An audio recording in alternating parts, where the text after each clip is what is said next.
స్వచ్ఛమైన నాణ్యమైన గౌదర్పార్ పూజా ఉత్పత్తులు www.gaudarpar.com ద్వారా ఆన్లైన్ లో ఆర్డర్ చేయండి. మీ ఇంటిని దేవాలయంగా మార్చుకోండి. మెర్సీ హాస్పిటల్ సమర్పించు అందమైన జీవితం కార్యక్రమానికి స్వాగతం. నమస్తే కళ్యాణి గారు. స్రవంతి మనకి మెయిల్ చేశారండి.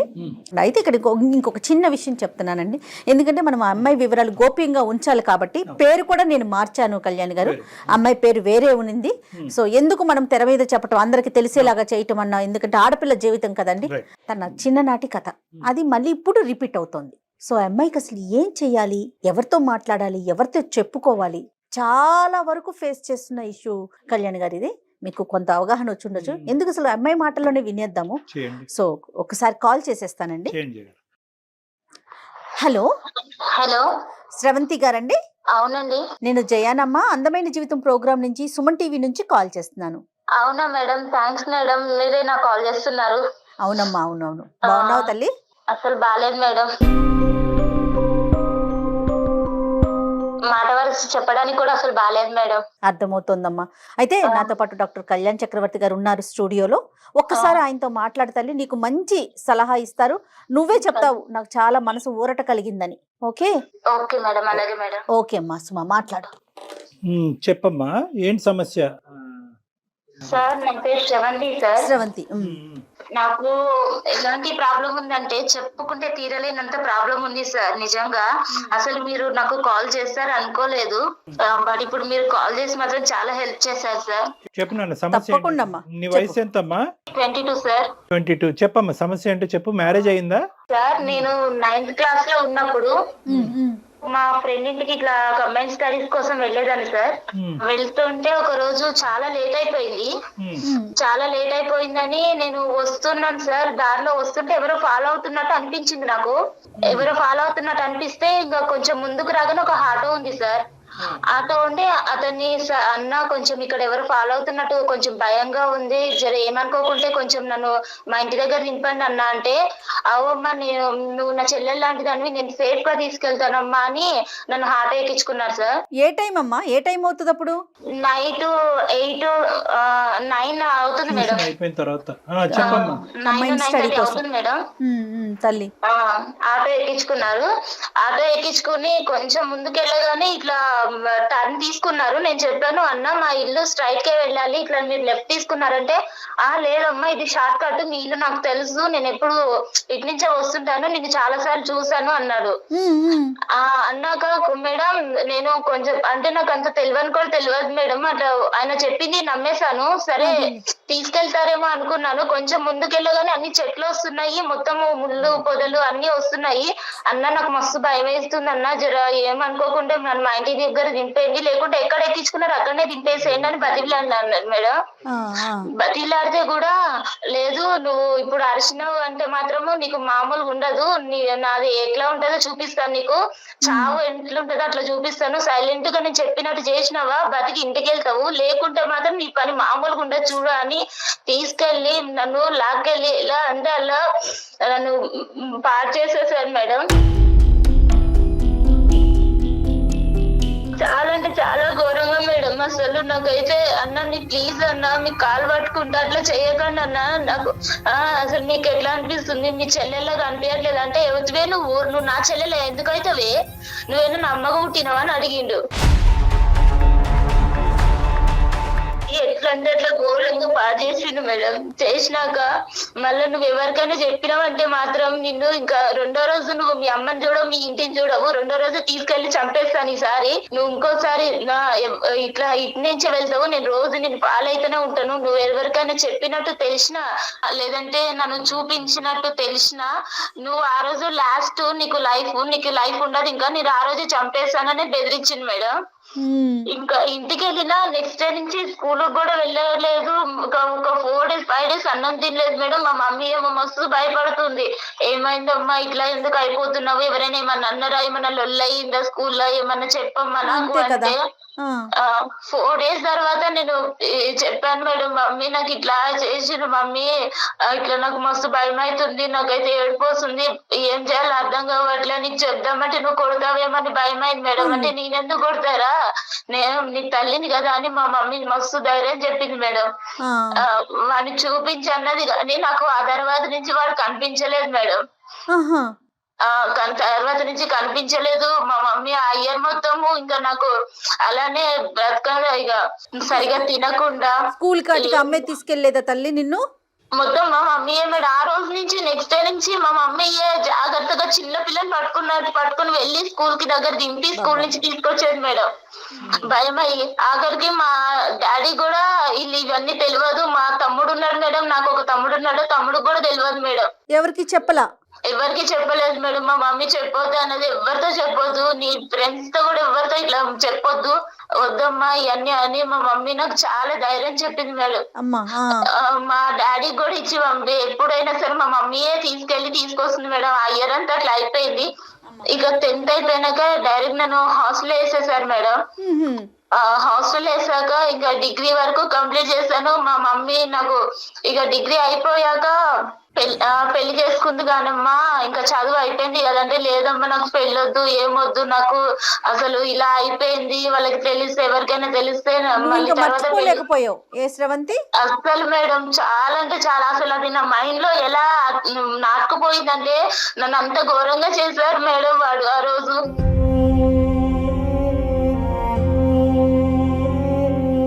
అంత అసలు చెప్పుకోవడానికి కూడా నాకు నోరు కూడా మాటలు కూడా రావట్లేదు. అంత ఘోరంగా అయిపోయింది, వదిలేసే. తర్వాత అయితే ఇక పెళ్లి చేసుకుంది కానమ్మా అని మా మమ్మీ పెళ్లి సంబంధాలు చూస్తుంది. వద్దమ్మా నాకు అసలు వద్దంటే మా మమ్మీ చాలా మోటివేట్ చేసింది మేడం. వద్దమ్మా ఇట్లాంటివి మర్చిపోవాలి, ఏదో దెబ్బ తగిలింది అనుకుని మర్చిపో, ఇలాంటివన్నీ మైండ్ లో పెట్టుకుని నీ జీవితం నాశనం చేసుకోకమ్మా, నీకంటూ నేను ఉన్నాను కదా, రేపు నేను లేకపోతే ఇంకెవరు ఇలానే బ్రతకలేవు కదా అని ధైర్యం చెప్పి పెళ్లి చేసింది మేడం. వీడి ఇక్కడ మధ్యలో ఎక్కడ కూడా నీకు కలవలేదు కదమ్మా? కలవటం గానీ ఫోన్లు చేయటం గానీ ఏమీ చేయలేదు? ఆ తర్వాత అసలు ఒకసారి ఇట్లా అయిపోయినాక ఇంకెప్పుడు వాడి మొహం కూడా నేను చూడలేదు, నాకు ఎప్పుడు కలవలేదు సార్. ఓకే సరేనమ్మా. పెళ్లి అయిందమ్మా. పెళ్లి అయిన తర్వాత ఏమైంది? పెళ్లి అయిపోయినాక మా హస్బెండ్ మాకు చాలా మంచోడు సార్. అంటే ఇవన్నీ ఏం తెలియదు, మా మమ్మీ చెప్పొద్దు అన్నది నేను చెప్పలేదు సార్. తర్వాత కొంచెం మంచిగా చూసుకున్నాను. ఒక 7 months వరకు మా ఆయన దగ్గరికి వెళ్ళాలంటేనే నాకు చాలా భయం అయింది సార్. మా అమ్మకి చెప్తే మా అమ్మ అన్నది కొంచెం చిన్నపిల్ల కదయ్యా, ఏం అనుకోకు, కొంచెం అడ్జస్ట్ అవ్వు, రాను తెలుసుకుంటది అని మా మమ్మీ సర్ది చెప్పేది మా ఆయనకు కూడా. అలా అయ్యాక కొంచెం మా ఆయన చూపించే ప్రేమ, మా ఆయన ఇట్లా మంచిగా చూసుకోవడం చూసి ఇక మా ఆయనకి దగ్గరయ్యాను సార్. ఇక మాకు ఒక పాప కూడా పుట్టింది సార్. 1 year పాప ఉంది ఇప్పుడు నాకు. పాప కూడా పుట్టింది సార్. ఇక తర్వాత ఒక రోజు మా ఆయన ఒక ఫంక్షన్ ఉంది, ఇట్లా ఉందమ్మా నేను వెళ్ళేసి వస్తా, మా ఫ్రెండ్స్ అందరినీ ఇట్లా కలిసేసి రావాలి, రియూనియన్ జరుగుతుందని వెళ్తున్నాను, మా ఫ్రెండ్స్ చిన్నప్పుడు ఫ్రెండ్స్ అందరు కలుస్తున్నారు, నేను వెళ్ళేసి వస్తాను అని ఒక రోజు వెళ్ళారు మేడం. వెళ్ళాక ఇంకొక రోజు నైట్ వాళ్ళ ఫ్రెండ్ తీసుకుని వచ్చారు. ఆయనని చూడగానే సార్ నాకు అక్కడనే గుండె ఆగిపోయింది. అసలు నాకు చేతుల్లో చెమటలు పట్టేస్తున్నాయి, అసలు ఒళ్ళంతా వణికిపోతుంది. ఎందుకలా? నాకు 9 years బ్యాక్, నాకు 9th class లో ఉన్నప్పుడు నన్ను ఎవరైతే ఆటోలో తీసుకెళ్లి నన్ను పాడు చేశాడో వాడే మా హస్బెండ్ తో వచ్చాడు సార్, మా హస్బెండ్ ఫ్రెండ్ అని. ఇక వాడు నన్ను చూడగానే ఎందుకో సార్ ఎట్లా కన్నింగ్, ఎంత ఏదో సాడిష్ నవ్వినట్టు నవ్వుతున్నాడు. మళ్ళీ మా ఆయన దగ్గరకు వచ్చి, మీ భార్యనా, నాకు చెల్లెలవుతుంది కదా, నువ్వు చెప్పనే లేదు, ఇప్పటిదాకా చూపించనే లేదు అని చాలా సొంత మనిషిలాగా మాట్లాడుతున్నాడు. నన్ను చూస్తూనేమో ఇంత కన్నింగ్ గా చూస్తున్నాడు. నీకు అర్థమైంది? అర్థమైపోయింది. నాకు అప్పటికే భయం అవుతుంది, కాళ్ళు చేతులంతా వణికిపోతున్నాయి. మా ఆయన అడిగాడు, ఏంటి శ్రవంతి ఇట్లా జ్వరం వచ్చిందా ఏంటి, అట్లా అయిపోయావు, ఇందాకలాగా బానే ఉన్నావు కదా, ఇప్పుడు ఏమైంది అంటే, చెల్లెలకి ఏమన్నా నీరసంగా ఉందేమోరా, తిన్నదో లేదో అడుగు ఒకసారి, నువ్వు లేవని, నువ్వు ఇటు వచ్చావు కదా, నువ్వు లేవని తినలేదేమో అని ఎంత చాలా నైస్ గా మాట్లాడుతున్నారు మా ఆయనతో. ప్రేమ కురిపించాడు. ఆ తర్వాత నుంచి మేడం నెక్స్ట్ డే నుంచి రోజు రావడం స్టార్ట్ చేశాడు ఇంటికి. రోజు రావడం స్టార్ట్ చేశాడు. ఇక మా ఆయనకేమో ఇట్లా లెటర్స్ రాస్తున్నాడు, ఆకాశరామన్న లెటర్స్ లాగా రాస్తున్నాడు. నీ భార్య గురించి నీకు తెలుసా, నువ్వు ముందే కనుక్కున్నావా, నీ భార్య ఎవరితో ఎఫ్ఐఆర్ ఏం లేదా, నీ భార్యకి ఏమన్నా ఇంతకు ముందు ఏమన్నా ఉందా, అన్ని కనుక్కుని చేసుకున్నావా అన్నట్టు ఇట్లా లెటర్స్ రాయడం స్టార్ట్ చేశాడు మేడం. మెసేజ్లు కానీ లెటర్స్ కానీ రాయటం మొదలు పెట్టాడు. కానీ మీ హస్బెండ్ వచ్చి నిన్ను ప్రశ్నించాడమ్మా, ఏంటి ఇదంతాని అడిగాడా?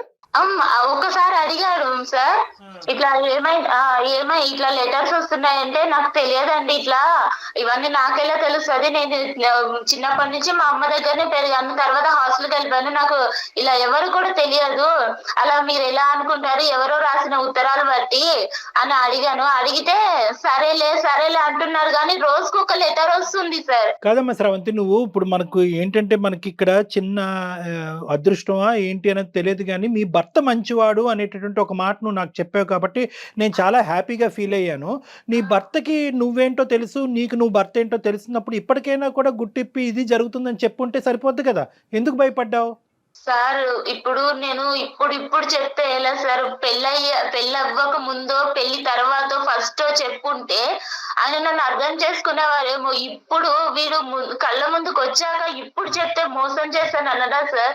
అమ్మ ఇక్కడ ఏంటంటే వాడికి ఇప్పుడు ఎవడైతే ఈడు ఉన్నాడో ఈ దొంగనా డాష్ గాడు, వీడు బాగా స్టడీ చేశాడు చిన్నప్పటి నుంచి, మీ హస్బెండ్ని స్టడీ చేశాడు. ఎందుకంటే చిన్ననాటి స్నేహితుడు, ఇతను చాలా మంచోడు, ఇతను నోట్లో నాలుగు లేదు అనేది అక్కడ స్టడీ చేశాడు. ఇక్కడ ఏమొచ్చి నువ్వు బాధితురాలు పొజిషన్లో ఉన్నావు కాబట్టి అప్పుడు గుట్టు ఇప్పందని ఇప్పుడు ఎందుకు గుట్టు ఇప్పుతావు అనేటటువంటి ఉద్దేశం ఎంతో ఏంటంటే రెండు వైపుల నుంచి వాడికి అడ్వాంటేజ్ అయిపోయింది.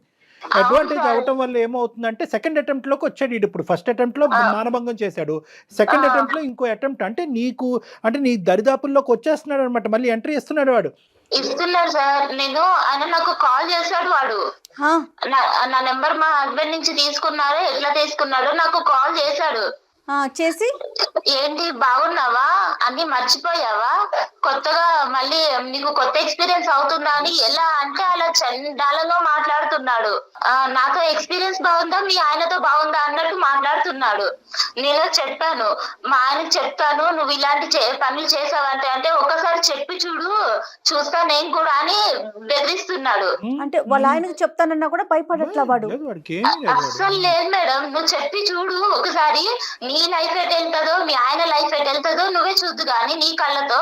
అతనికి పెళ్ళైనట్టు ఏమైనా తెలిసిందమ్మా ఈ ఆటో అతనికి? లేదు మేడం, నాకు అంటే నేను ఆ తర్వాత వాడు అట్లా చేశాను, నేను ఇంతవరకు కలవలేదు. కాదు, మీ ఆయన ద్వారా ఇప్పుడు ఈ 10 రోజుల్లో? లేదు మేడం, వాడి ప్రస్తావన ఎత్తాలంటేనే నాకు భయంగా ఉంది మేడం. మా ఆయన దగ్గర నువ్వు చెప్పాల్సింది కదా, ఎందుకు వేరే వాళ్ళని ఇంటికి తీసుకొస్తున్నావు, పద్దాక తీసుకురా, మాకు నాకు ఇబ్బందిగా ఉంది, అట్లా ఏదన్నా చెప్పకపోయావు? అంటే చెప్పాను మేడం, అంటే మా ఇంటికి ఇంతకు ముందు కూడా మా ఆయన ఫ్రెండ్స్ చాలా మంది వచ్చేవాళ్ళు. వాళ్ళ దగ్గర ఎప్పుడు ఎవరి దగ్గర ఏం చెప్పండి కానీ ఈయన దగ్గర చెప్తే ఏమనుకుంటాడని అదొక భయం అయింది మేడం. అయినా ఈయన మా ఆయన ఉన్నప్పుడు నాతో చాలా మంచిగా ఒక సొంత చెల్లెలతో మాట్లాడినట్టు మాట్లాడుతున్నాడు. తిన్నావా చెల్లెమ్మా, తినలే, ఏం చేస్తున్నావమ్మా, పాప ఎలా ఉందమ్మా అని మాట్లాడుతున్నాడు. దుర్మార్గుడు. అలా ఉన్నతని మీద నేను కంప్లైంట్ ఇద్దామన్నా కూడా నాకు ధైర్యం సరిపోవట్లేదు మేడం. నేను ఆ రోజు బలైపోయిన దానికి ఇప్పుడు ఎంత నరకం చూస్తున్నానంటే మేడం, వాడంత నరకం పెడుతున్నాడు నన్ను. అయితే నాకైతే నిజంగా చచ్చిపోతుంది మేడం.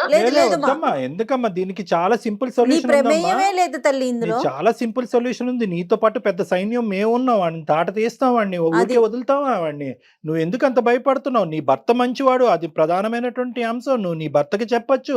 మీ అమ్మ అంటే కనుక ఇద్దరు ఆడవాళ్లే కాబట్టి తమ్ముడికి చెప్పొద్దు, నాన్నకి చెప్పొద్దు అని చెప్పి 10 సంవత్సరాల పాటు కవర్ చేసింది. కానీ లోకం మారింది, పరిస్థితులు మారింది, వ్యవస్థ మారిందమ్మా. ఇక నీకు నీ కొండంత అండగా పెద్ద పోలీస్ వ్యవస్థ ఉంది, అందరూ ఉన్నాం.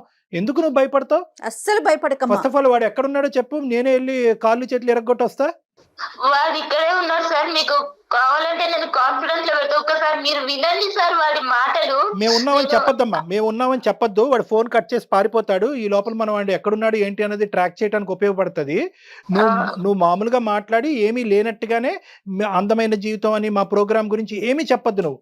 ఓకే, నువ్వు సింపుల్ గా ఏంటంటే నువ్వు రెగ్యులర్ గా మాట్లాడుతున్నట్టుగానే ఎక్కడున్నావు ఏం చేస్తున్నావు అన్నట్టుగా మాట్లాడి నన్ను వదిలేసేవా, నన్ను ఇబ్బంది పెట్టద్దు, మీరు రెగ్యులర్ గా ఏదైతే మాట్లాడతారో అది మాట్లాడు. సరేనా? తర్వాత వాడు గొంతుకు లెగుస్తా చూడు, అప్పుడు నేను జయ గారు అందుకుంటాం. నువ్వు ఇంట్రడ్యూస్ చేయొద్దు, మమ్మల్ని ఇంట్రడ్యూస్ చేయొద్దు. నేను ఆల్రెడీ లాస్ట్ టైం సూసైడ్ చేసుకుందామని సూసైడ్ దాకా వెళ్ళాను సార్, కానీ నా పాప మొహం చూసి వెనక్కి వచ్చేసాను సార్. ఇప్పుడు బ్రతకాలన్నా కూడా నాకు అసలు వేరే లేకుండా అయిపోతుంది సార్. శ్రవంతి బంగారం ఒకే మాట చెప్తున్నాను, ఇది నీ గురించి నేను చేయట్లేదు. రేపొద్దున ఈ దరిద్రుడు ఇలాంటి దరిద్రులు నీ కూతురు వరకు వచ్చినా కూడా ఆశ్చర్యపడక్కర్లేదు. అది ఎందుకంటే ఇక్కడ నీ జీవితాన్ని నిన్ను ప్రొటెక్ట్ చేసుకోవటం, నీ మ్యారేజ్ని ప్రొటెక్ట్ చేసుకోవటం కాదు. ఇలాంటి ఎదవలు ఎక్కడున్నా కూడా వాళ్ళని వెతికి పట్టుకుని మనం వాళ్ళకి శిక్షించాలి. సరైనటువంటి శిక్ష పడేటటువంటి విధంగా నువ్వు ఈ రోజు ఒక సంఘ సేవకురాల్లాగా ఒక సామాజిక పరమైనటువంటి సేవ చేసి మా వరకు వచ్చావు, నీతో పాటు మేము కలిసి ప్రయాణం చేస్తాం. తప్పకుండా. ఈ కేసును మాత్రం ఇది కేవలం నా కేసు అనేటటువంటి విధంగా తీసుకెళ్లొద్దమ్మా. నువ్వు గొంతెత్తి మాట్లాడాలి. ఇది మనం ఖచ్చితంగా వాడిని శిక్షించాలి. కాబట్టి నీ యొక్క తోడ్పాటు మాకు కావాలి. నీలాంటి ఆడపిల్లలందరికీ కూడా ఇలా కూడా నేను బయటికి రావాలని తెలియాలి తల్లి. ఇంకోటి ఏంటంటే దయచేసి నీ మనసులో నువ్వు పోస్ట్ ట్రామాటిక్ స్ట్రెస్ డిసార్డర్ అంటారమ్మా. అంటే ఒక ఆడపిల్లకి ఇలా మానభంగం జరిగినప్పుడు ఆ జ్ఞాపకాల నుంచి బయట పడలేక చాలా మంది ఏంటంటే పెళ్లిళ్ళు చేసుకోరు, కొంతమంది పెళ్లిళ్ళు చేసుకున్నా కూడా సంసారం కూడా చేయడు, మగజాతిని అసహించుకుంటూ ఉంటారు. ఇప్పుడు ఇదేంటంటే దీంతో పాటు వీడు మళ్ళీ నీ ఎదురుగుంటే ప్రత్యక్షమయ్యాడు. ప్రత్యక్షం అవడంతో నీ పాత జ్ఞాపకాలు వచ్చి రేపు నువ్వు కంప్లీట్గా మెంటల్ పేషెంట్ అవుతావు అనేటటువంటిది కూడా మనకు తెలియదు. ఇది నెంబర్ 2. నెంబర్ 3 ఏంటంటే కనుక ఇక్కడ ఫస్ట్ ఆఫ్ ఆల్ నీలాంటి ఆడపిల్లలు ముందుకొచ్చి గొంతిప్పి ఎందుకు మాట్లాడాలి అంటే కనుక ఫస్ట్ మీకు తగినటువంటి రక్షణ కల్పించిన తర్వాత, రక్షణ తీసుకున్న తర్వాత మీరు మాట్లాడండి. నెంబర్ 1. నెంబర్ 2 ఏంటంటే గిల్ట్ తీసేసేయండి. వాడికి ఏదో నువ్వు కోఆపరేట్ చేసినట్టుగా దయచేసి ఫీల్ అవ్వద్దు. నీ మీద ఒక హత్యాయత్నం జరిగింది, మానభంగం జరిగింది నీ మీద. కాబట్టి ఫస్ట్ ఆఫ్ ఆల్ నీ మైండ్లోంచి ఏంటంటే నీ భర్తతో చెప్తున్నప్పుడు కానీ, మాతో చెప్తున్నప్పుడు కానీ, సమాజంలో రేపొద్దున ఎవరైనాతో మాట్లాడే పెద్దలతో మాట్లాడే పరిస్థితి వచ్చినప్పుడు నేను తప్పు చేశానేమో అనేటటువంటి ఫీలింగ్తో నువ్వు బయటకు రా. నువ్వు ఏ తప్పు చేయలేదు. నువ్వు నిన్ను సేవ్ చేసుకోవటమే కాకుండా వీడు చాలా మందితో ఇటువంటి ఆట ఆడుంటే కనుక అటువంటి ఆడపిల్లలందరూ కూడా ఈరోజు బయటకు వస్తారు. ఆ ఆడపిల్లలందరూ కూడా బయటకు రావాలి. వాళ్ళకు కూడా మనం రక్షణ కల్పించిన వాళ్ళం అవుతాం. ఇది ఇప్పటిదాకా నాకు మా అమ్మకే మాత్రమే తెలుసు సార్ ఈ విషయం అనేది. ఇప్పుడు వాడు ఎలా బెదిరిస్తున్నాడంటే, నీ భర్తకు చెప్తాను, నీకు లైఫ్ లేకుండా చేస్తాను, మొత్తం ఆ రోజు నేను ఫొటోస్ కూడా తీసాను, మొత్తం అన్ని నెట్ లో పెట్టేస్తాను, నీకు అనేది లైఫే లేకుండా చేస్తాను నేను. నీ భర్తకు చెప్పాక ఒక్కసారి నువ్వు అనుకుంటున్నావు కదా నా భర్త ఉన్నాడు అని, నువ్వు నాకు లొంగట్లేదు కదా, నీ భర్తనే నీకు కాకుండా చేస్తాను అని ఎట్లా బెదిరిస్తున్నాడు మేడం. నువ్వేమి భయపడకమ్మా, డాక్టర్ గారు ఉన్నారు, సుమన్ టీవీ తరపున మేమున్నాము. అంత చేయాలి అంటే కనుక ఫస్ట్ ఆడు ఉండాలి కదమ్మా. ఫస్ట్ అదంతా మేము చూసుకుంటాం. ఇప్పుడు వరకు నువ్వు ఒక్కదానివే లోపల యుద్ధం చేసావు. ఇప్పుడు మాకు చెప్పిన తర్వాత మేమేమి ఇలా చేతులు కట్టుకుని కూర్చోం కదా. మేము తీసుకోవాల్సిన స్టెప్స్ మేము తీసుకుంటాం. కాబట్టి అవన్నీ ఆ భయాలన్నీ తీసి పక్కన పెట్టు. నీకు పూర్తి స్థాయిలో సంరక్షణ అనేది మా తరపు నుంచి ఉంటుంది. వాడిని ఎక్కడైతే శిక్షించాలో, ఎలాగైతే లోపల పెట్టాలో అదంతా మేము ఆలోచిస్తాం. ఓకేనా? నేను చెప్పినటువంటి పద్ధతిలో వాడికి ఫోన్ కలిపంతే. మేమేమి బ్యాక్గ్రౌండ్ లో మాట్లాడం. ఓకే సార్, అలాగే కలుపుతున్నాను సార్. కల్పమ్మ. వాడి పేరేంటమ్మా? వాడి పేరు శ్యామ్ సార్. శ్యామ్. కల్పమ్మ చెప్పు. ఇంతమంది పసిపిల్లల అబ్యూస్ కి గురవుతున్నారు కదా కళ్యాణ్ గారు. మన దగ్గరికి వచ్చింది హ్యాపీ రామమ్మాయిలు ఎంతమంది ఉన్నారు? మీరు మాట్లాడుతున్న వ్యక్తి మీ కాల్ ను హోల్డ్ లో ఉంచారు. వాడి బాధితులు ఎంతమంది ఉన్నారు? ఇటు ఫ్యామిలీకి చెప్పుకోలేరు. హలో హలో, ఏం సంగతి? కాదు, నేను చెప్పేది ఒకసారి విను ప్లీజ్. నువ్వు నన్ను ఇలా ఏడిపించకు. ఇలా నువ్వు కాల్ చేస్తేనే నాకు హార్ట్ అటాక్ వస్తుంది, నాకు గుండెల్లో వణుకొస్తుంది. ప్లీజ్ నీకు దండం పెడతా. ఎందుకు నన్ను ఇంత బ్లాక్ మెయిల్ చేస్తున్నావు? నువ్వు చేసిన దానికి ఏ రోజైనా నేను బయట పెట్టానా? నేను వదిలేసాను కదా, ఇప్పుడు మళ్ళీ ఎందుకు నా లైఫ్ లోకి వచ్చి ఇట్లా ఆడుకుంటున్నావు? నువ్వు అంటే నాకు ఇష్టం అనేది చెప్తున్నావు కదా. నువ్వు ఏమని ఇష్టం అంటున్నావు? ఒకసారి పాడు చేసేసి నన్ను నా లైఫ్ అంతా పాడు చేసేసావు. నాకంటూ వెనక్కి తిరిగి చూసుకుంటే నువ్వు చేసిన అగాయించిన తప్ప నాకంటూ ఒకటి సంతోషం అనేది లేకుండా చేసావు. మళ్ళీ ఇప్పుడు నా భర్తతో, నేను కొద్ది గొప్ప మర్చిపోయిన భర్తతో సంతోషంగా ఉంటే ఇప్పుడు మళ్ళీ నువ్వు నా లైఫ్ లోకి వచ్చి నా లైఫ్ నాశనం చేయాలని చూస్తున్నావు. ఏం అధికారం ఉందని చెప్పు నా లైఫ్ ని ఇట్లా ఆడుకుంటున్నావు? నా మీద ఇష్టం ఉంటేనే కదా నువ్వు ఇన్ని రోజుల పంట చెప్పకుండా ఉండేది. నేను ఇష్టంతో కాదు, నా తల్లి చెప్పిన మాట కోసం, మా అమ్మ వద్దమ్మా ఆడపిల్ల జీవితం బయటికి వెళ్తే అల్లరవుతుందని మా అమ్మ నాకు చెప్పిన మాట కోసం నేను చెప్పలేదు. నాకు అవన్నీ సంబంధం లేదు. ఒప్పుకుంటున్నావా లేదా? నీ బండారం మొత్తం బయట పెడతా, మీ ఆయనకు మొత్తం చెప్పేస్తా. నేను నీకు దండం పెడతా, ఇలాంటి అన్ని చెయ్యకు ప్లీజ్, నన్ను వదిలేసాయి. అవన్నీ నాకు సంబంధం లేదు. నేను నిన్ను కోరుకుంటున్నా, ఒక్కసారి నువ్వు కావాలని కోరుకుంటున్నా. నువ్వు వస్తావా లేదా? నేను రమ్మంటావా నన్ను? నేను రాలేదు. నీకు దండం పెడతా ప్లీజ్. ఇంత రిక్వెస్ట్ చేస్తున్నాను కదా, ఇంత రిక్వెస్ట్ చేస్తున్నాను కదా. చిన్నప్పుడే నువ్వు నచ్చినావు. ఇప్పుడు నువ్వు ఇంకా చాలా అందంగా ఉన్నావు. ఇప్పుడు నువ్వు కావాలని కోరుకుంటున్నా. లేదు అంటే నీవన్నీ నా దగ్గర ఉన్నాయి. అన్ని బండారం మొత్తం బయట పెట్టేస్తా నేను. మీ ఇంట్లో ఆడవాళ్ళు ఉండరా? నీకు అమ్మ అక్క చెల్లి ఎవరు లేరా? అవన్నీ నీకు సంబంధం లేదు. నువ్వు ఒప్పుకుంటున్నావా లేదా? నీ అన్ని బయట పెట్టమంటావా? ఏం బయట పెడతావు? నాకు చచ్చిపోమంటావా చెప్పు. ఎందుకు ఇంత ఏడిపిస్తున్నావు? నేనేమన్నా అన్యాయం చేస్తానా నీకు అసలు? నేనంటే ఇష్టం ఉంటేనే కదా నువ్వు ఇన్ని రోజుల పాటు సైలెంట్ ఉన్నది. నేను అంటే ఇష్టం ఉండి కాదు సైలెంట్ గా ఉన్నది. నా భర్త మీద గౌరవంగా నేను సైలెంట్ గా ఉన్నాను. ఇప్పుడు నేను కావాలనుకుంటున్నా నేను ఏం కావాలనుకుంటున్నా? నేనేం వస్తువులు అనుకుంటున్నావా నువ్వు కావాలనుకోవడానికి? నేను ఇంకొక భార్యని నీకు తెలుసా, కనిపిస్తుందా? ఇంటికి వచ్చినప్పుడల్లా చెల్లెమ్మ అని పిలిచి నా భర్త ముందు నీకు అలా ఎలా మాట్లాడాలనిపిస్తుంది? నేను ఇలానే ఉంటా. నాకు కావాలనుకుంటున్నా. నువ్వు ఇప్పుడు అందంగా ఉన్నావు కాబట్టి నువ్వు కావాలనుకుంటున్నా. అప్పుడు నీ చెల్లి అందంగా ఉంటే ఎవరి దగ్గరికైనా పంపిస్తావా? నాది ఇంతే, నేను ఇంతే, నా వరుసని ఇంత. నీకు ఇష్టం వచ్చినట్టుంటే సరిపోతుందా? వేరే వాళ్ళు ఇష్టాలు అర్థం చేసుకోవా? వేరే వాళ్ళ బ్రతుకులు నాశనం అయిపోతే అని ఆలోచించుకోవా? ఒప్పుకుంటున్నావా లేదా? ఒకటి చెప్పు. ప్లీజ్ నీకు దండం పెడతా, నన్ను వదిలేస్తే ఏం ఒప్పుకోవాలి? నాకు భర్త ఉన్నాడు, పాపం ఉంది. ఇప్పుడు వచ్చేసి నీ ఇష్టం, నీ లైఫ్ నీ ఇష్టం. ఏం ఇష్టము? నా బ్రతుకే నాశనం చేసేసరికి ఇంకా ఏమి ఇష్టం ఉంటుంది? ఇంకా నాశనం అయిపోతుంది, ఇంకా గలీజ్ అయిపోతుంది. మరి ఇవన్నీ మీ ఆయన ఇంకా ఘోరం అయిపోతుంది. మరి హలో బాబు. హలో బాబు. హలో ఆ, ఎవరు సార్? నేనా? నువ్వెవరు చెప్పు, నీ పేరేంటి? సార్ నా పేరు శ్యామ్ సార్. Right okay. నా పేరు డాక్టర్ కళ్యాణ్ చక్రవర్తి. నేను సుమన్ టీవీ అందమైన జీవితం నుంచి మాట్లాడుతున్నాను. మీకేం సంబంధం సార్? అమ్మాయి అదే సంబంధం ఏంటి అన్నది నేను చెప్తాను. ఇప్పుడు వరకు ఆ అమ్మాయి గొంతిప్పలేదు, ఇప్పుడు గొంతిప్పి మాట్లాడింది. ఆ అమ్మాయి తరపున మేము ఉన్నాము. అసలు ఎవడ్రా నువ్వు? ఎవడు నువ్వు అసలు? మీకేం సంబంధం? ఏ సంబంధం ఉందో లేదో తర్వాత తేల్చుకుందాము. నువ్వు ఎక్కడున్నావు చెప్పు ఫస్ట్. అసలు నువ్వు ఎవడు అసలు? ఏం చేసావు ఈ అమ్మాయితో చిన్నప్పుడు? అవసరం లేదు కదా సార్. పర్సనల్ బొక్క ఏంద్రా మాట్లాడేది నువ్వు? నీకెందుకు సార్? తన పర్సనల్. నీకేంటి ఏం మాట్లాడుతున్నావు నువ్వు? నువ్వేం చేసావు ఈ అమ్మాయితో చిన్నప్పుడు? ఇప్పుడు ఏం చేస్తున్నావు?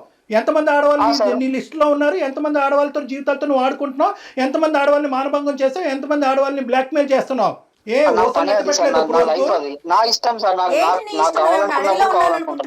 ఊసలు లెక్క పెట్టలేదు నువ్వు ఇప్పుడుకొచ్చి. హలో మక్కులు ఎరదంటారు. ఎవరనుకున్నావు? ఎవరు సార్? చూసుకుందాం. ఏం మాట్లాడుతున్నావు నువ్వు?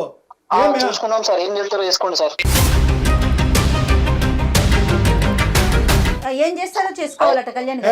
ఏం చేస్తారో చేసుకోండి. నువ్వు ఎంతమంది ఉన్నారు? నువ్వు ఎంతమందితో ఇలా ఆడుకున్నావు అన్నది ఒక్కసారి నాకు చెప్పు. ఈ అమ్మాయి ఒక్కతేనే ఎంతమంది ఉన్నారు? మొత్తం అందరినీ, ఆడపిల్లలందరూ ఎవరినైతే నువ్వు ఆడుకున్నావు అందరినీ బయటకు తీసుకొస్తా. అమ్మాయి నా పర్సనల్ సార్. మీరెవరు సార్ మధ్యలో? మీకేం సంబంధం సార్? ఏంటి పర్సనల్? నా పర్సనల్ అమ్మాయి. అసలు పర్సనల్. నువ్వు ఎక్కడున్నావు చెప్పు అసలు? ఎక్కడున్నావు? ఏ ఊర్లో ఉన్నావు నువ్వు? నీ మొత్తం నీ వాయిస్ అంతా రికార్డ్ అవుతుంది. నువ్వు ఎక్కడున్నావు మొత్తం అంతా ట్రాక్ చేస్తున్నావు. నీ లొకేషన్ తెలుసు. కానీ సార్ భయపడేది లేదు, సమస్య లేదు, భయపడే సమస్య లేదు. అదే నీ సంగతి ఏంటో మేము తెలుస్తాము. నీతో ఒక్క నిమిషం కూడా ఇంకెక్కువ మాట్లాడవలసినటువంటి అవసరం లేదు. ఏమయ్యా, నీకు ఒక తల్లి, ఒక అక్క, ఒక చెల్లి ఉందా? నువ్వు మనిషివా? మొత్తం బయట పెట్టుకో.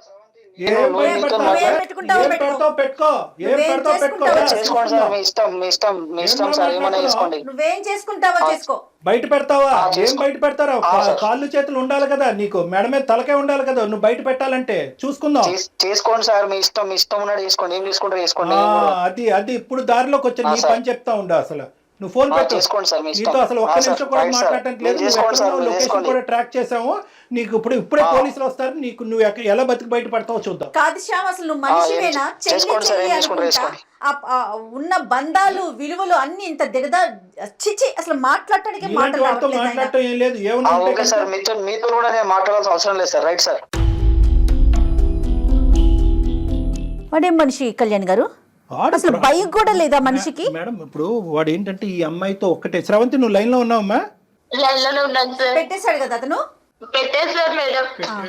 చూసారా సార్ మీ ముందు ఎలా మాట్లాడుతున్నాడు, లేదు, మీకు అమ్మ. ఎంత టార్చర్ పెడుతుంటారా? అమ్మ, ఇది సుమన్ టీవీ వరకు స్రవంతి తీసుకొచ్చినటువంటి ఒక కథ మాత్రమే. ఇలాంటి ఎన్ని కథలు ఉన్నాయేమో అన్నట్టు నాకు అనిపిస్తుంది. ఎందుకంటే కనుక మనం ఎందుకు ఎవరినైనా క్రానిక్ అఫెండర్ అని మనం ఎప్పుడు అంటాం, పీడోఫైల్స్ అంటాం. అంటే చిన్నపిల్లల్ని సెక్షువల్గా మానభంగం చేసుకుంటూ వాడుకుంటూ పెద్దవాళ్ళకి చెప్పకుండా భయపెడుతూ వాళ్ళ నోట్లో గుడ్డలు కూరేటటువంటి ఇలాంటి వాళ్ళు పీడోఫైల్స్ అంటారు. ఎందుకు వీడి గురించి ఇంత ప్రత్యేకంగా మనం ఈ రోజు మాట్లాడుకోవాలి, నాకు ఎందుకు అంత స్థాయి కోపం వచ్చిందంటే ఈ టోన్లో నేను ఎప్పుడూ మాట్లాడలేదు.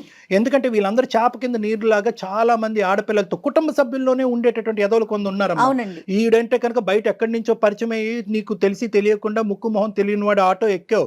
నీలాంటి ఆడపిల్లలు ప్రధానంగా గుర్తుపెట్టుకోవాల్సినటువంటి ముఖ్యమైనటువంటి అంశం ఏంటంటే ఇటువంటి వాళ్ళు ఉంటారు, తస్మాత్ జాగ్రత్త. మీ ఎడం వైపు కుడివైపు ఎక్కడన్నా ఉంటారు, మీ కుటుంబంలోనే ఉంటారు, మీ స్నేహితుల మధ్యలో అన్నా ఉంటారు, స్కూల్లో అన్నా ఉంటారు, ఆటో డ్రైవర్లు రిక్షా డ్రైవర్లు లాగా ఉండొచ్చు. తస్మాత్ జాగ్రత్త అనేది ఈరోజు నీ ద్వారా మేము అందరికీ చెప్పేటటువంటి మెసేజ్. వీడిని ఎందుకు క్రానిక్ అఫెండర్ అన్నానంటే వీడు అప్పుడు తప్పు చేశాడు. ఈ మధ్యలో అంటే నువ్వు 9 సంవత్సరాలు 10 సంవత్సరాల పాటు ఏర్పడినటువంటి గ్యాప్లో ఎక్కడా కూడా వాళ్ళు మార్పు రాలేదు. ఎందుకంటే కనుక వాళ్ళకి ఇచ్చేటటువంటి బలం ఏంటంటే మీలాంటి ఆడపిల్లలు నమ్మి అక్కడికి వెళ్ళటం అనేటటువంటి ఒక బలం అయితే మీరు మీ తల్లులు ఏంటంటే ప్రాణభయాలతో పరువు భయాలతో ఏంటంటే ఇది గుప్పుట్లో పెట్టేసి ఇలా కప్పేస్తారు చూడు, బయట ప్రపంచానికి తెలియకుండా. అది మీ వరకు మీకు న్యాయం అనిపించవచ్చు, ఏదో జరిగిపోయిందమ్మా వదిలేద్దామమ్మా పెళ్ళి అని చెప్పి పెళ్ళి అవ్వాలనేటటువంటి దాస్తారు చూడు, అది వాళ్ళ బలం. ఆ బలంతో ఏంటంటే ఈరోజు మళ్ళీ 9 సంవత్సరాల తర్వాత ఆడు మీ ఆయన్ని బాగా స్టడీ చేశాడు, నిన్ను బాగా స్టడీ చేసి మీ ఆయన దగ్గర మార్కులు కొట్టేసేటటువంటి విధంగా కొట్టేసి ఎక్కడా కూడా 0.5% పశ్చాత్తాపం కూడా పొందకుండా నిన్ను మళ్ళీ ఈరోజు మళ్ళీ ఇచ్చేయడానికి ట్రై చేస్తున్నాడు. సో ఇలాంటి వాళ్ళకి మనం ఎప్పుడు కూడా గుర్తుపెట్టుకోవాల్సింది ఏంటంటే మనం జాగ్రత్తగా ఉంటాం, రెండోది గొంతు విప్పి మాట్లాడటం. ఎందుకంటే ఇప్పుడున్నటువంటి వ్యవస్థలో అమ్మ ఏదో స్రవంతి ఇక్కడికి వచ్చేసి చెప్పేసింది అని పబ్లిక్ అందరికీ చెప్పేసి నీ ఫోటోలు ఇవన్నీ చూపెట్టడం జరగదు. అందుగురించే ఏంటంటే చాలా గోప్యంగా ఉంటుంది, ఇలాంటి అంశాలు కూడా చాలా గోప్యంగా ఉంచుతాం అనమాట. పోలీస్ వ్యవస్థ కూడా చాలా గోప్యంగా వస్తుంది, ఇన్వెస్టిగేషన్ చాలా గోప్యంగా ఉంటుంది. మీ పరువులు ఎక్కడికి పోవు. నువ్వు అవన్నీ దాచిపెట్టేసి ఈరోజు ఆఖరికి నీ ప్రాణాల మీద తీసుకొచ్చి నీ భర్తకు కూడా చెప్పనటువంటి పరిస్థితికి తీసుకొచ్చావు. అర్థమైందమ్మా? సో నీకు ఇక్కడ భయపడవలసినటువంటిది ఏమీ లేదు. వాడి లొకేషన్ ఏంటి, వాడు ఎక్కడుంటాడు ఏంటి మొత్తం ట్రాక్ చేశారు మన వాళ్ళు. సో ఇప్పుడే ఇమీడియట్గా నువ్వు ఫోన్ పెట్టేసిన తర్వాత నువ్వు ఎక్కడుంటే చెప్తే కనుక మా వాళ్ళు నీ దగ్గరకు వస్తారు, నిన్ను మా దగ్గర తీసుకొస్తారు. ఇక్కడి నుంచి మనం పోలీస్ స్టేషన్కి వెళ్దాము, తగినటువంటి కంప్లైంట్ ఇద్దాము, వాడిని వెంటనే కటకటాలు వెనకతలు పంపించేటటువంటి ప్రయత్నం చేద్దాం. దీనికల్లా నువ్వు ధైర్యంగా ఉండాలి తల్లి, అదొక్కటే నువ్వు చేయాల్సింది. నువ్వు ధైర్యంగా ఉండాలి, నువ్వు మాట్లాడాలమ్మా, మాట్లాడాలి. అంతే కదా కళ్యాణ్ గారు? అలాగే సార్, అలాగే మేడం. ఓకే మీరు ఒక్కసారి హెల్ప్ చేసి పెడితే నా ప్రాణాలు కాపాడాలి వచ్చేస్తారు. వాడు బెదిరింపులు వాడి కోసం నీ ప్రాణం ఎందుకమ్మా పణంగా పెట్టాలి స్రవంతి? ఇది మా బాధ్యత. నీకు ఒక కూతురు ఉంది, నీకు ఒక జీవితం ఉంది. నువ్వు కూడా కొద్దిగా స్వార్థంగా ఆలోచించాలి. వాడెవడో ఎదవ వల్ల నువ్వు ఈరోజు ప్రాణాలు తీసుకోవాల్సినటువంటి అవసరం లేదు. ముందుకి రా, రాణి లక్ష్మీబాయి లాగా ఫైట్ చేయి, నీతో పాటు మేము ఉన్నాం. ఖచ్చితంగా సుమన్ టీవీ ఉంది, డాక్టర్ గారు ఉన్నారు, అందరం ఉన్నామమ్మా. వ్యవస్థలో ఉన్నాం మనమేమి ఎక్కడ మనుషులు లేని చోట కాదు ఉన్నది. ధైర్యంగా ఉండు, నువ్వు ధైర్యంగా ఉండు. నెక్స్ట్ ఏం చేద్దాం అనేది ఆలోచిద్దాం, సరేనా? నువ్వు అసలు నీకు ధైర్యమైన ఏంటంటే సుమన్ టీవీ అందమైన జీవితానికి నువ్వు ఎప్పుడైతే మెయిల్ చేసావో అప్పుడే నీకు ధైర్యం ఉన్నట్లే. ఓకే, అర్థమైందమ్మా? నువ్వు ఎక్కడ తగ్గద్దు, నువ్వు జాగ్రత్తగా ఉండు, తలుపులు వేసుకుని ఉండు, జాగ్రత్తగా ఉండు. మేము ఏ స్టెప్స్ తీసుకోవాలో ఆ స్టెప్స్ తీసుకుంటాం. నీ లొకేషన్ షేర్ చేయమ్మా, నీ అడ్రస్ కూడా షేర్ చేయి, మేము చేస్తాం ఏం చేయాలంటే. ఓకే చేస్తాను సార్. ఇప్పుడు అది బెదిరించాలి కదా, వాడు ఇప్పుడు ఇంటికి వచ్చి ఏం చేయాలి? వాడు ఏమి చేయడమ్మా. మేము తక్షణమే నీ చుట్టుపక్కల ఉండేటటువంటి వాళ్ళతో కూడా మేము మాట్లాడతాము, పోలీసులను కూడా అక్కడ దగ్గరలోకి పంపిస్తాము. మొత్తం నీకు కావాల్సిన రక్షణ అంతా కూడా మేము ఇస్తాం, డోంట్ వరీ. వాడు ఎప్పుడైతే ఇప్పుడు డాక్టర్ గారు మాట్లాడారో అప్పుడే అతనికి అర్థమైంది, ఓహో ఈ అమ్మాయి ఎవరికో చెప్పేసింది అన్న విషయం అతనికి అర్థమైపోయే ఫోన్ పెట్టేశాడు. ఓకేనా? నువ్వేం భయపడకు తల్లి. మేడం చిన్న హెల్ప్ చేయండి మేడం, చిన్న ఒక్క సాయం చేయండి మేడం. చెప్పమ్మా, చెప్పు. ఈ విషయం నా భర్తకి నేను ఎలా చెప్పాలో నాకు అర్థం కావట్లేదు మేడం. డోంట్ వరీ అమ్మా, డోంట్ వరీ. ఆ పాత్ర కళ్యాణ్ గారు తీసుకుంటారు. భర్తకి అర్థమయ్యేలాగా కొంచెం చెప్పండి మేడం. తప్పకుండా.